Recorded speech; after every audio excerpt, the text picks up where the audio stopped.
So for this problem, we need to find the magnetic field. So let's first consider the case where the current is flowing on the surface of the cylinder. So we have two cases to consider. First is when we're inside of the cylinder. So when I'm saying r, I'm referring to the cylindrical coordinates, so r. So for r smaller than a, we're inside of the cylinder. So we're going to use Ampere's law. So we're going to draw a circle, and then with the center running through the axis. And then because due to the symmetry of the setup, we know that if there is a magnetic field inside, it's going to be symmetrical around this circular hoop. So it's going to be the same around the circular hoop, and it's going to point along the circle. So this line integral becomes the magnitude of the magnetic field times the length of the circular hoop, so 2 pi r. That is going to be the amount of current enclosed, but since all the current is on the surface, that's going to be equal to 0. So once here, so for this case, the magnetic field is 0. Now the second case is when we're outside of the cylinder. That is actually equal to the case where we have a single thin wire. So once again, we do the same thing, but this time the amount of current enclosed is equal to I. So we see that the magnitude of the magnetic field is equal to this. So if we change it back into a vector, we just attach the unit vector to the expression. So if you use your right-hand rule, you know that will point in the theta direction, in the radial direction. So that is part A. So moving on to part 2. So part 2 is slightly more complicated. We're told that we have the same cylinder, but this time the current, instead of being distributed across the surface, it's distributed across the whole thing.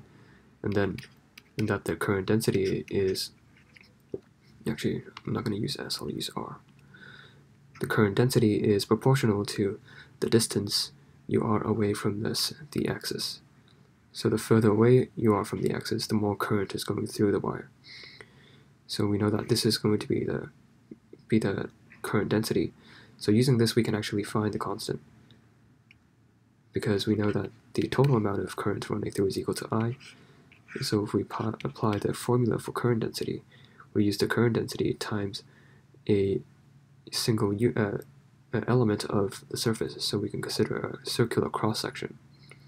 And then if we use cylindrical coordinates, so you can imagine a dA here, a tiny bit of the area. So if you multiply area by this current density, you'll get the current. So that's going to be equal to r dr d theta. So we're integrating across this circular cross-section. So r is going to go from 0 to a, theta is going to go from 0 to 2 pi. So you see that once we integrate this, we can first get rid of the theta terms. There are no theta terms inside. We have kr squared, so if we integrate that, we get kr to the power 3.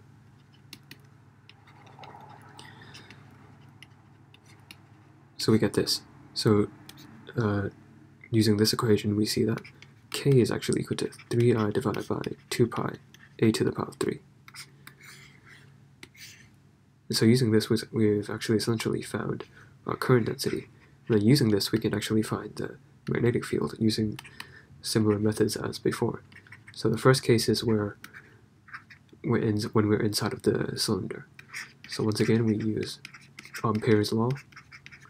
So we have the magnitude of the magnetic field times 2 pi r. And then for current, the amount of current that's enclosed, so you can imagine this entire cylinder has a radius of a. We've drawn a smaller circle, r, and enclosed inside the circle, the amount of current is equal to 0 to 2 pi, 0 to r, times k, so the current density.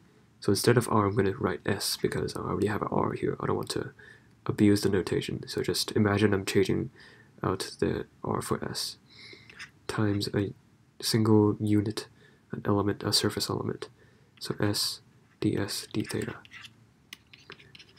So this integral is very similar to what we had before. So you get something like this. So it's r3 divided by 3, and then I'm going to substitute in the value of k. So we get 2 pi, 3i, sorry about that, 3I divided by 2 pi a to the power of 3. 2 pi's cancel out, the 3 cancel out. So you get mu I r to the power of 3 divided by a3. And then I'm going to dump the 2 pi r over to the other side. So one of the r's, they cancel out, so we're left with r squared. And then there's a 2 pi a to the power of third. And that is going to be, this is going to be the magnetic field. So let me just change that to a vector. So we just add the unit vector. So this is the magnetic field inside of the cylinder. And then once you're outside of the cylinder, essentially it's identical with this case, so I'm not going to do it again. So for both scenarios, the answer is the same when you're considering the magnetic field outside of the cylinder.